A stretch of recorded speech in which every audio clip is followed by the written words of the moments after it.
So can you tell us when you started cosplay? I started cosplaying in around 2012. Unfortunately, it was my O-level year, but I still started anyway because I was curious.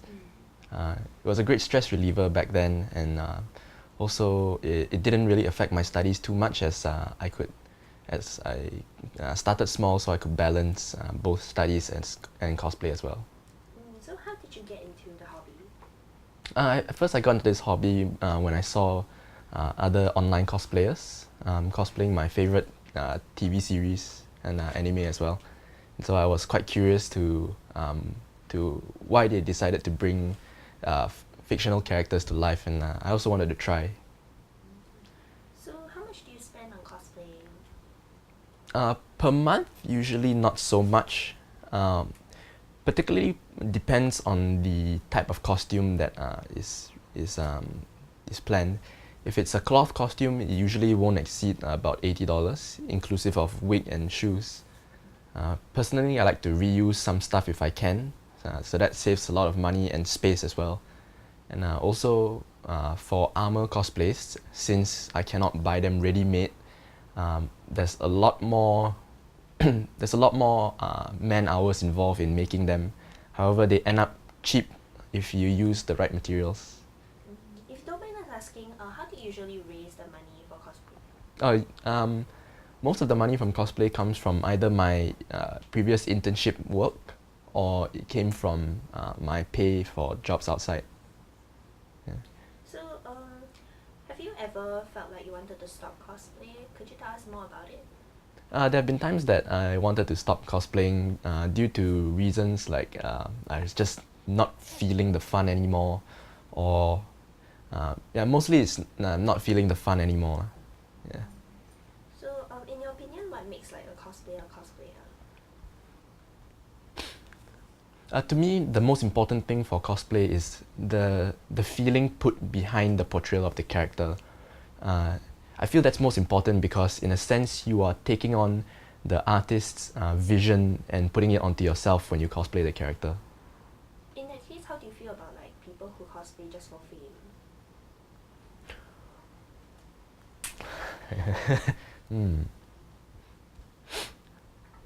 For those cosplayers that cosplay for either fame or for a job, I do not have anything particularly against them, but I am not that interested in their work either, for the sole reason that I just don't feel the character's emotions coming forth.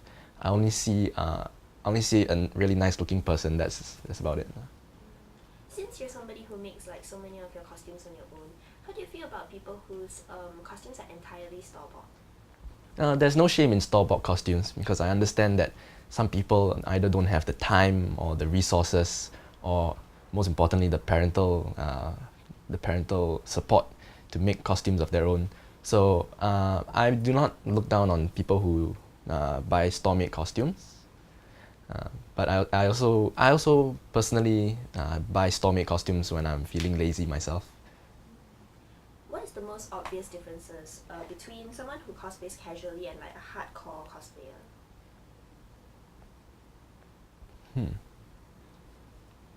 I would say the difference is mainly in the attitude towards cosplay itself. Most cosplayers who are very dedicated to this hobby will make sure that they get everything right, like appearance as well as in photo shoots, the portrayal of the character, how you stand, how you talk. Those are things that most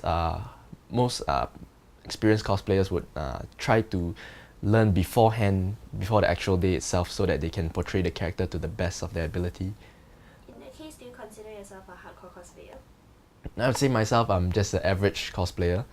In a sense, sometimes I do take the effort to learn the character I'm cosplaying as, but there are sometimes when I'm just totally lazy and just really can't be bothered at the moment. How does one like rise in the ranks and impress the cosplay community? I would say that there is no set rank structure in the cosplay community, in a sense that those people, that your fame does not equal to your ranking. Yeah, that's a common misconception. But I feel that most cosplayers get well known because their friends keep sharing it.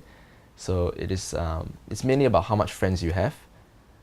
However, I also think that there are some cosplayers who put in a lot of effort but yet are more on the quiet side of things. And so there is no rank structure, it's just how much we enjoy the hobby in itself. What's one thing you would like to see more in the cosplay community?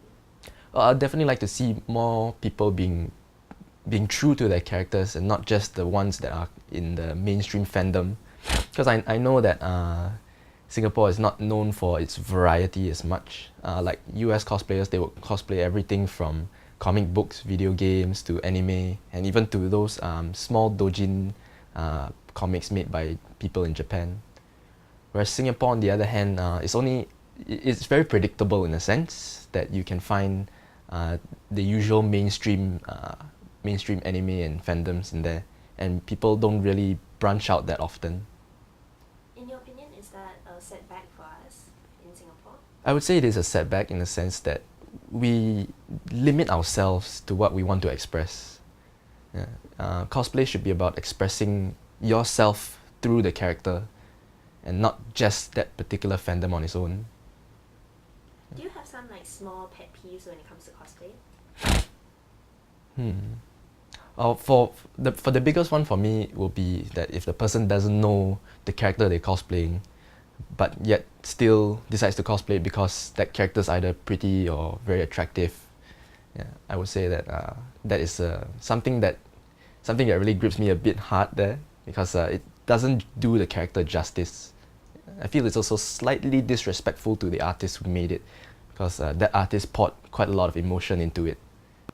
Unless it is a character that is just a mascot for a company, then that one, I don't have anything against it.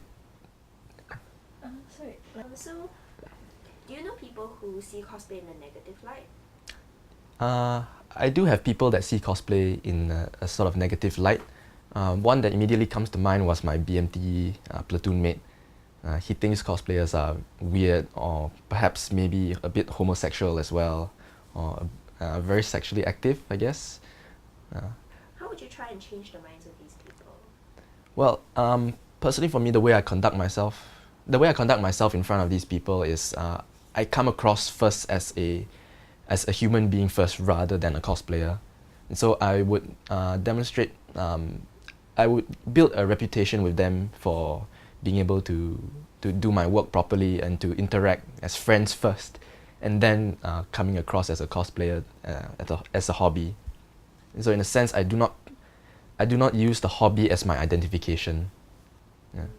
I understand that you sometimes crossplay, so do you think that there's a difference in the community between like how they treat male cosplayers and female cosplayers?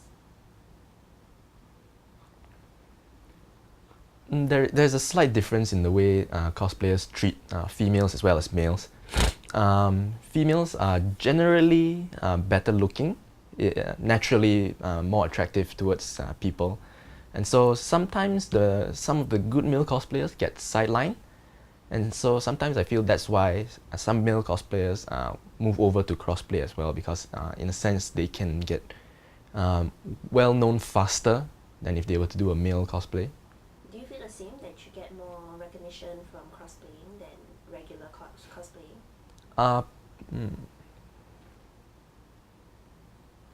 For myself, I feel that that is not the sentence structure. For myself, I feel that crossplay does indeed attract a certain more attention than if I were to do a male cosplay. However, I do not use that I do not depend upon it for my cosplay identity, in the sense that I cosplay the characters that I feel really attached towards, be it male or female. Do you have a strong memory or like experience that you would like to share in the cosplay community? Oh yeah, okay. In 2013, I participated in this Bukit Batok cosplay competition with one of my other friends, and so in that one we were supposed to do a performance, be it a song, dance, or a skit. And so it was my team competing with several other quite good cosplayers as well. Some of them were really good in singing, some of them were really good at making costumes, and others were just generally popular with the people around the cosplay community. And yet, on that competition, I did the best I can portraying this series called Guilty Crown. And so, surprisingly, we managed to win first place. And but the most important thing for me, and the thing that touched me the most, was that after the competition, so many people messaged me saying that they had a lot of feels for the series when I was performing. And so I feel that that's the most satisfying thing, knowing that your portrayal of the character resonated with some people and connected with them in some way. Do you have your first place trophy here today? Oh yes, I do. Could you show it to us? Sure. Oh, hey, what's this? Okay, yeah, this is the trophy that I got from that time. It's been collecting dust for a while. Would you consider this your biggest achievement in the cosplay community? I would say that. Winning this competition to me is more of knowing that I am granted a lot of satisfaction from portraying my characters accurately towards their personality and the whole feeling of the show itself. Yeah. So, what would you want to see in a future documentary about cosplay? The future documentary. If I were to see a documentary about cosplayers, I would personally like to see a sort of behind the scenes photo shoot kind of thing, from start to finish, like from the start of when the cosplayer starts making the costume, starts interacting with their photographer and sort of discussing how they want to bring the series to life. I think that would be a very interesting topic to see, as well as how the characters, how the cosplayers and the photographers put a bit of themselves into their art. Is there something that is already overdone or you would not like to see? Well, for me, personally for me, the standard photo shoots that seem more like modeling rather than cosplay, in the sense that we just copy off the series art and all that. I feel that that is a bit limiting to your creativity. I mean, I feel that cosplayers should just go all out when it comes to cosplay and not just limit themselves to the series art. Because if you put yourself into the character, you would definitely know how to move like the character and you can make poses up from that. And how you communicate that to your photographer is also another skill in itself. But I feel that if both the photographer and the cosplayer knows the series, they will be able to come up with a totally original artwork or a totally original concept. Have you heard about the Purple Wig Kotori drama? What do you think about it? The Purple Wig Kotori drama was a real petty issue in my opinion. I feel that it's just so nitpicky about small things and calling people out for something that is totally different in culture. For Singapore, our culture is that we must be like 100% accurate to the character itself. So every single detail, to not just the hair color but the accessories, the positioning of the accessories, as well as sometimes even the length of thread used. Whereas the United States and the European countries are more free in the expression of cosplay. So over there, basically anything goes as long as you put your heart into it. And so I feel that this whole Purple Wig Kotori drama is just a clash of cultures, which sometimes will put both sides in a negative light, but still it is a real petty issue that shouldn't have blown up to the way it was. Have you also been, should I say, flamed in the same way before? Myself, I've never encountered being flamed online for this sort of issues. I feel that I tried to keep a low profile in my cosplay days to avoid this kind of thing.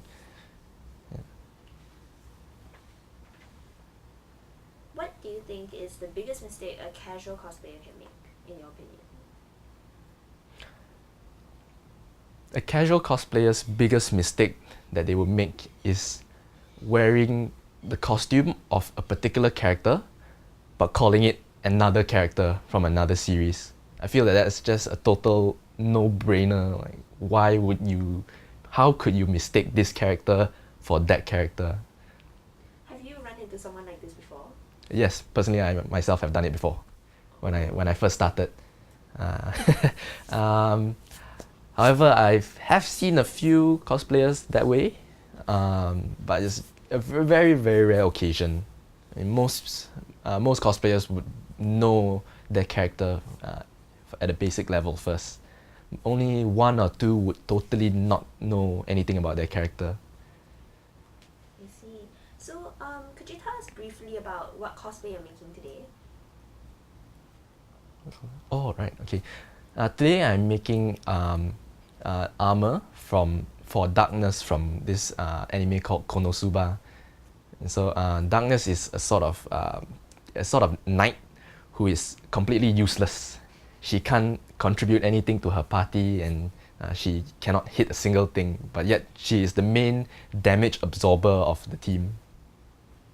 Does this character resonate well with you? For me, I find this character completely hilarious, in the sense that she's slightly masochistic in a way. I don't relate to her on a personal level, but I can have her as a friend if she were existing in real life. What gives you inspiration to make the costumes that you do? Inspiration.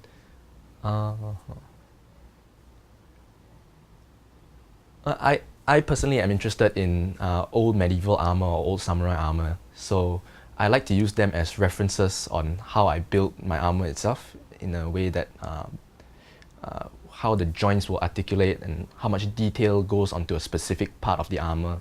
And so I like to reference these ancient armors to get a sort of feeling of how this armor would exist in real life. If you could name one person as your cosplay inspiration, who would it be? There is this cosplayer online on Facebook who is residing in, if I'm not wrong, is the US. It's not just one cosplayer, it's a duo. Their name is Roses and Bolt Shells. So they mainly focus on cosplays like Warhammer and games like Mass Effect and all that. And so I was following them about midway through their journey when they first started cosplaying to their level now, and I can see that they have made so much improvement that it just makes me feel that even if I am struggling with creating super nice costumes now, that if I keep at it, I would be able to create even better costumes like they did. Okay, that's the end of our interview. Anyone has more questions? Can you ask a bit about like the time and money part? Mm. And I think yeah, should be okay. Okay, thank you so much. Okay, can. Thank you for this. Okay.